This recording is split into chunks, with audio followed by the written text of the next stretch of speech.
Welcome to our channel. Today we how to reset your order with Grubhub. Quick tutorial step by step clearly. Open the Grubhub app on your device. Make sure you're logged into your account. Navigate to the Orders tab at the bottom of the screen.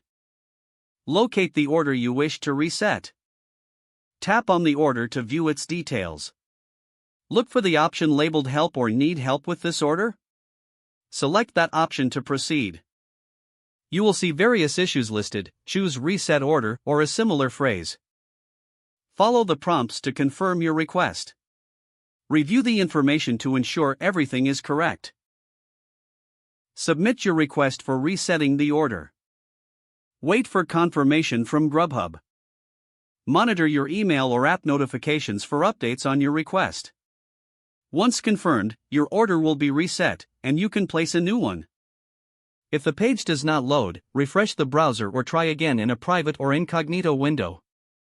Make sure you are using the correct email address, then retype it carefully to avoid small typos.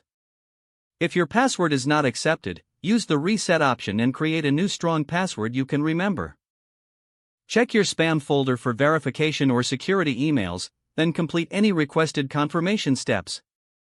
Enable two-factor authentication if available to improve account security and reduce unauthorized access risk. After signing in, review your profile details so your contact information and settings are accurate and current. If you see an error message, note it down and try again after restarting your device and internet connection. Log out when you finish, especially on shared devices, to keep your account and payment information secure. If the page does not load, refresh the browser or try again in a private or incognito window. Make sure you are using the correct email address, then retype it carefully to avoid small typos. If your password is not accepted, use the reset option and create a new strong password you can remember.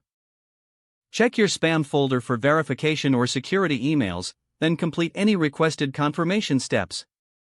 Enable two-factor authentication if available to improve account security and reduce unauthorized access risk.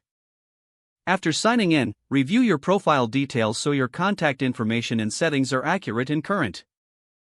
If you see an error message, note it down and try again after restarting your device and internet connection. Don't forget to like this video and subscribe to our channel for more step-by-step tech guides.